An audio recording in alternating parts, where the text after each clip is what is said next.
Excuse me. I say, excuse me. Yes, sir? Have you seen Mr. Clayton anywhere? Mr. Clayton, sir? He was here a minute ago. Oh, there he is, sir. The window seat in the corner. Oh, yes. Sorry, didn't see him. Thank you.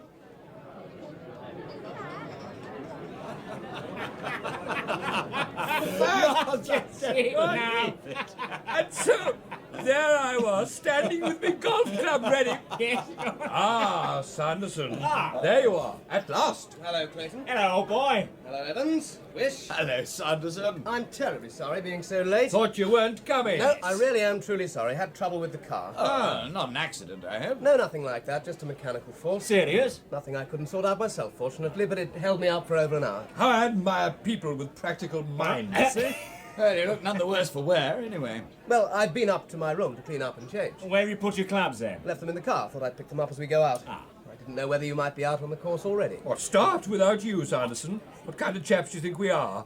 Your late arrival gave us an excuse for another drink. Clayton is determined to win today, Sanderson, even if he has to resort to getting the competitors totally drunk. Oh, what a thing to say, old boy. Most unsportsmanlike. Jerry! Coming, sir. Same again, please. What do you want, Sanderson? Look, as I was late, let me get them, will you? Nonsense. No, please, I'd like to. Won't hear of it, old boy. What do you want? Well, pink gin, if you don't mind. And a pink gin, Jerry. Large one. No, look, steady on. What's the matter, Sanderson?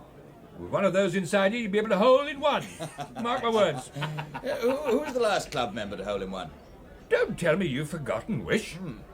Weatherby. Stanley Weatherby. That's right. Hole in one didn't buy a soul a drink. Not even his partner. Hole in one didn't even set foot in the bar. Oh, I remember now. Clearly no gentleman. I was here the day it happened. I saw it with my own eyes. News spread like wildfire. He came back, looked at his watch, mumbled something about being in a hurry, acknowledged members who were applauding him, got into his rolls, drove off. Man was a cad. Owned half of Yorkshire.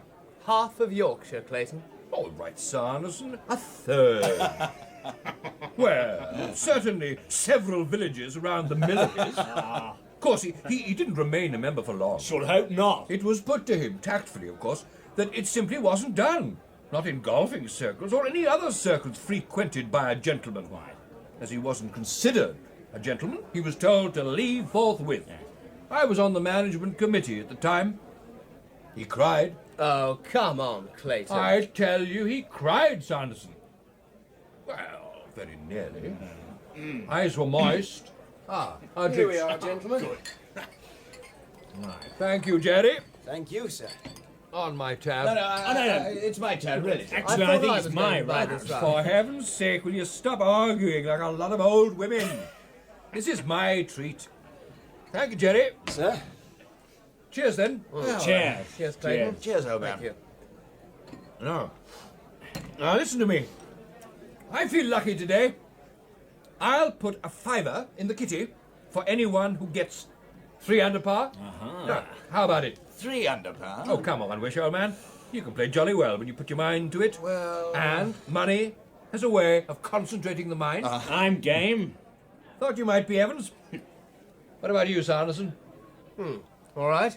Right. We'll down this lot and then tee off, eh? Right. I've ordered roast duck for dinner tonight. How's that? Marvellous. I think we should have make done that, really, some Clayton. contribution here. Oh, no. Look, I tell you, my friends, I feel lucky. I'll be taking that £15 off you later on when I win our little bet. So you'll be paying for dinner anyway. Huh? You will.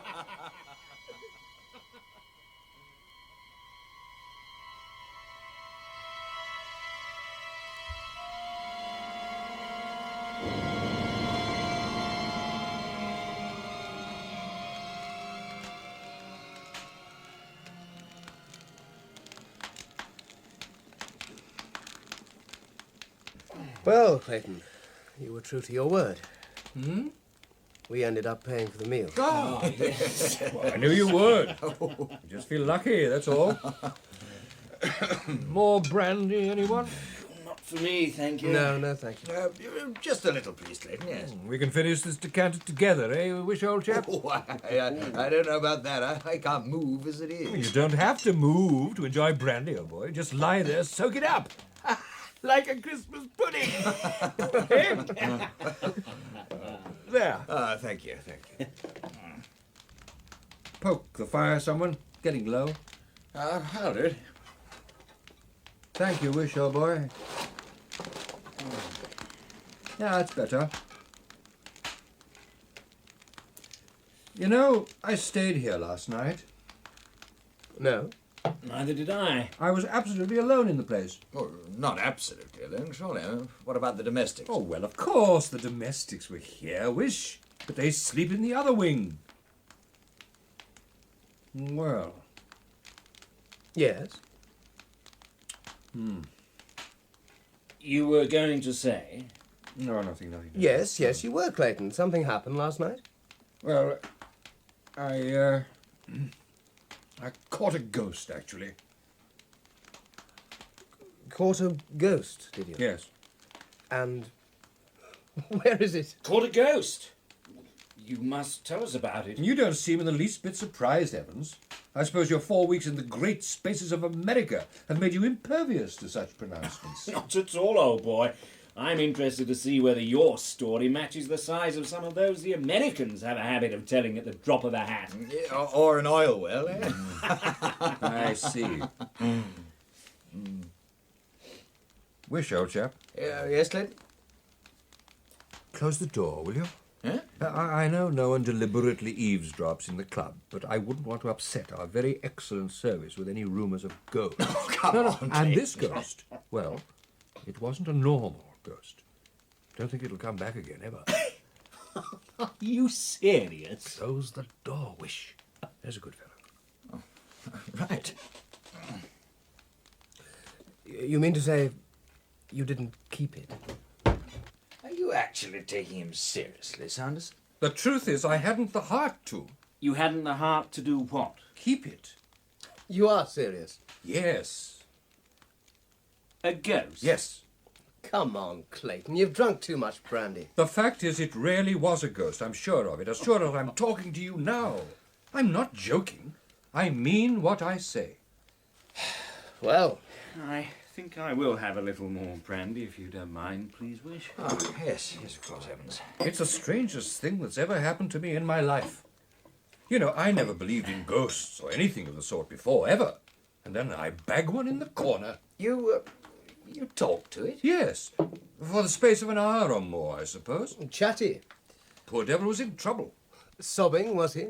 If you must know, yes, poor fellow. I never realized the poor sort of thing a ghost might be. I took an advantage. Look, Clayton, I don't understand. You're having us on, aren't you? No, don't you understand? Yet? Look, a person remains just the same person even though he's disembodied. That's the thing we too often forget.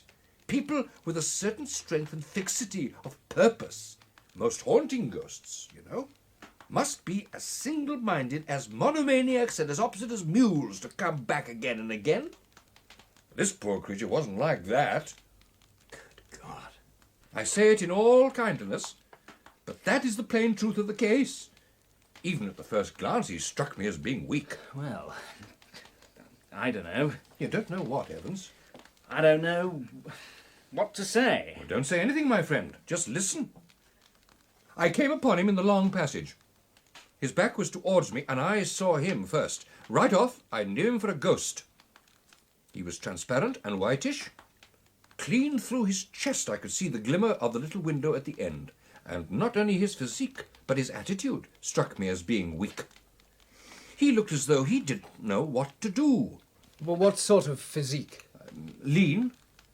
You know, that sort of young man's neck that has two great flutings down the back here and here. And a little meanish head, with scrubby hair and rather bad ears. Shoulders bad, narrower than the hips. Turned-down collar, ready-made short jacket, trousers baggy and a little frayed at the heels. I came very quietly up the staircase and I saw him. I stopped dead at that, taking him in. I wasn't a bit afraid. I think that in most of these affairs one is never nearly so afraid or excited as one imagines one might be. I was surprised and interested. I thought, good Lord, here's a ghost at last. And I hadn't believed for a moment in ghosts during my whole life. I suppose I wasn't on the landing a moment before he found out I was there. He turned on me sharply, and I saw the face of an immature young man. A weak nose, scrubby little moustache, and a feeble chin. So, for an instant, we stood. He looking over his shoulder at me, and we regarded one another. Then he seemed to remember his high calling. He turned round, drew himself up, projected his face, raised his arms, spread his hands in approved ghost fashion, and came towards me. As he did so, his little jaw dropped, and he emitted a faint, drawn-out boo. It wasn't a bit dreadful. Boo, I said. You don't belong to this place. What are you doing here? Are you a member? I said.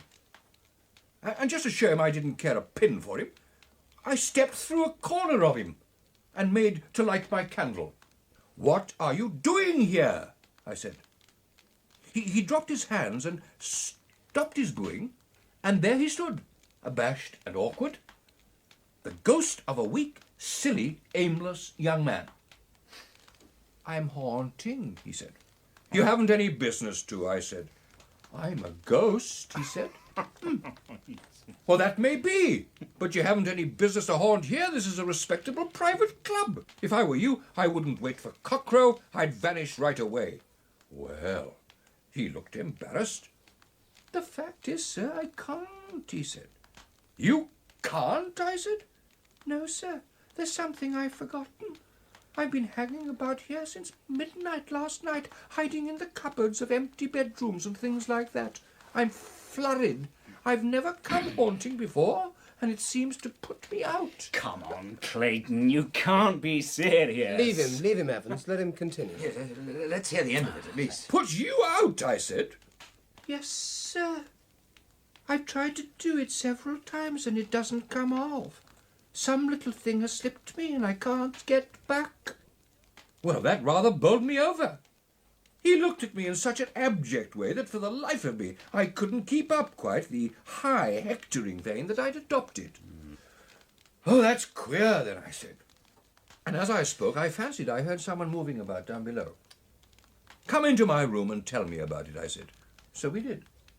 Sit on the armchair and tell me, old chap, how you got yourself into this awkward position, I said. Are you telling us that you sat together in your bedroom upstairs? No. He said he wouldn't sit down. He'd prefer to flit up and down the room if it was all right by me. And so he did. In a little while we were deep in a long and serious talk. He hadn't a particularly honest face. But being transparent, of course, he couldn't avoid telling the truth. Eh? I don't... What's that? What's that, Wish? Being transparent. Couldn't avoid telling the truth. I don't see it. I don't see it. But it is so, I can assure you. I don't believe he got once a nail's breadth off the Bible truth. He told me how he'd been killed. He went down into a London basement with a candle to look for a leakage of gas. Poor wretch. That's what I thought. And the more he talked, the more I thought it. There he was, purposeless in life and purposeless out of it. He talked of his father and his mother and his schoolmaster and all who had ever been anything to do with him in the world. He'd been too sensitive, too nervous. None of them had ever valued him properly or understood him, he said. He'd never had a real friend in the world, I think. Never had a success. Shirked games and failed examinations. And where are you now? I asked. And what did he say to that? Well, he wasn't clear on the point at all. The impression he gave me was of a sort of vague, intermediate state, a special reserve for souls too non-existent for anything so positive as either sin or virtue. I don't know. He was much too egotistical and unobservant to give me any clear idea of the kind of place, the kind of country there is on the other side of things. Wherever he was, he seemed to have fallen in with a set of kindred spirits, ghosts of weak, Cockney young men who were on a footing of Christian names, and among these there was certainly a lot of talk about going haunting. Really? Yeah, things like that. Yeah, going haunting. They seemed to think haunting a tremendous adventure. Most of them funked it all the time. And did you think this haunting of theirs to be a tremendous adventure for you, Clayton? You still don't believe it, do you? Yeah, go on, Clayton. You see, Sanderson, it appeals to the actor. Ah, yes, but Wish here is a professional actor. You're not. No, at the moment, I can see clear through you. Anyway, these are the impressions he gave me.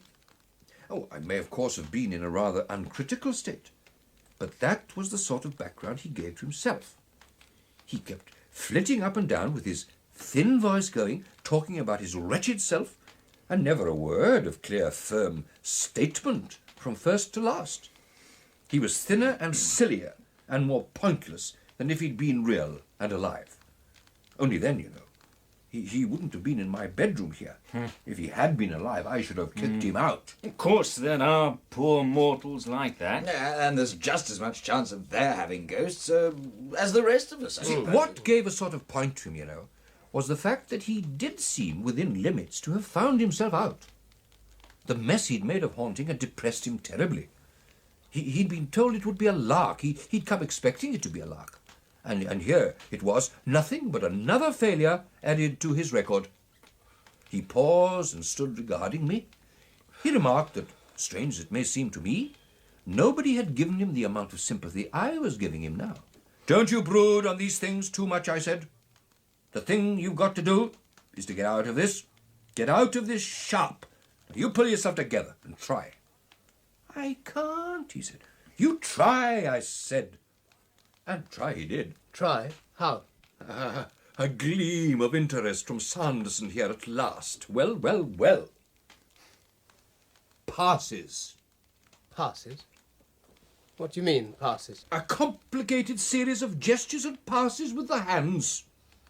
Now, that's how he'd come in, and that's how he had got to get out again. Lord, what a business I had. But how could any series of passes My possibly... dear man, you want everything clear. I don't know how. All I know is that you do, that he did. After a fearful time, you know, he got his passes right. And suddenly, he disappeared.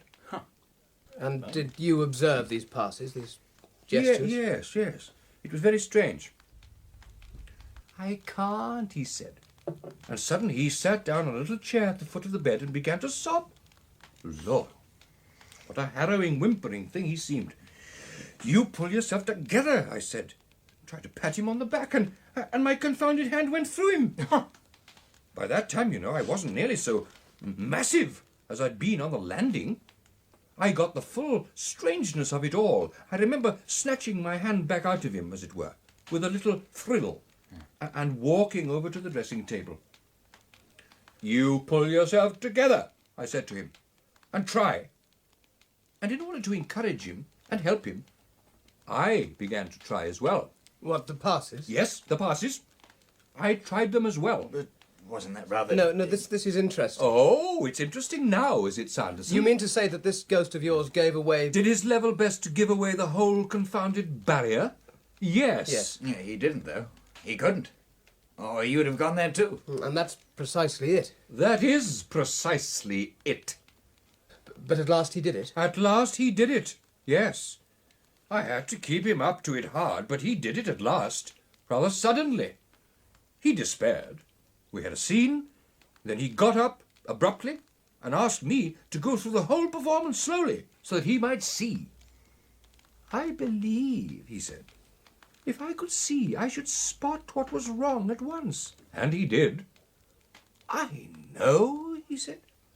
What do you know, said I. I can't do it if you look at me. I really can't. It's been partly that all along. I'm such a nervous fellow that you put me out. Well, we had an argument. Naturally, I wanted to see. But he was as obstinate as a mule, and suddenly I'd come over as tired as a dog. All right, I said, I won't look at you. And I turned towards the mirror on the wardrobe by the bed. He started off very fast. I tried to follow him by looking in the looking-glass. round went his arms and hands, so and so, and then, with a rush, he came to the last gesture of all. You stand erect and open out your arms. Like this. Just like this he stood. And then he didn't. I wheeled around from the looking-glass to him. There was nothing. I was alone with the flaring candles and a staggering mind. No. What had happened? Had anything happened? Had I been dreaming? And then, with an absurd note of finality, the clock upon the landing discovered the moment was ripe for striking 1. So, bing! That's all that happened. And then you went to bed? What else was there to do? And the passes? I believe I could do them now. Well, could you really? Yes. They won't work. No, but if they do... I'd rather you didn't, Clayton. Why?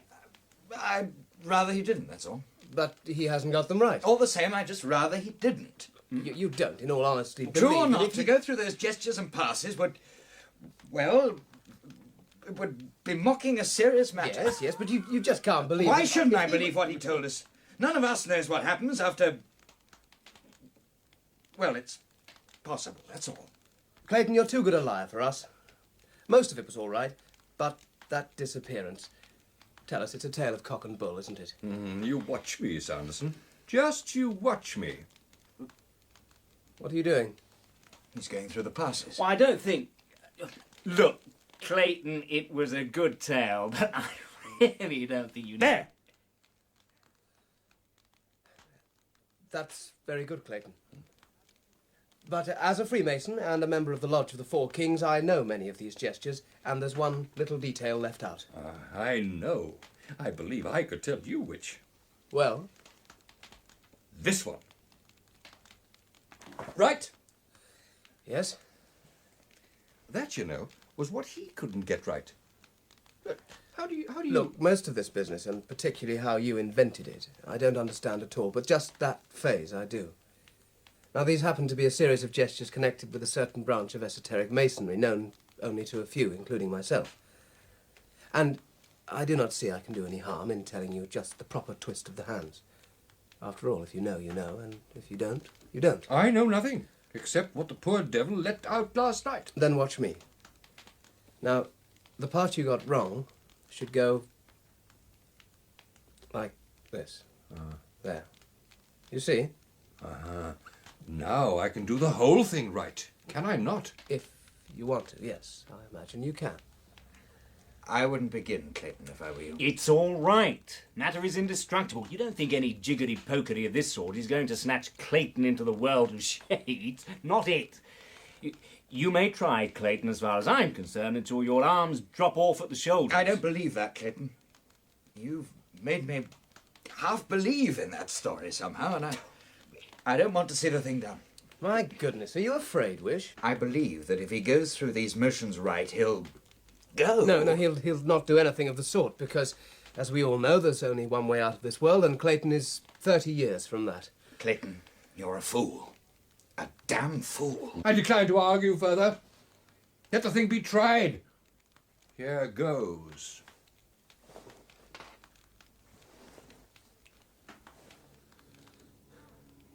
No, please! Wish!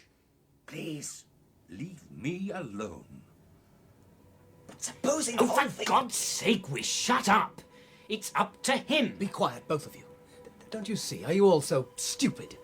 He's just having us on. It's another of his jokes. You think so, Sanderson? Of course I do. Look at him. His face. What's happening to his face? My God. He's changing. His face is... It's as if he were frozen. Look out, he's falling. Grab him, someone. All right. I've got him. He's fainted. Oh, what's happened? Is he all right?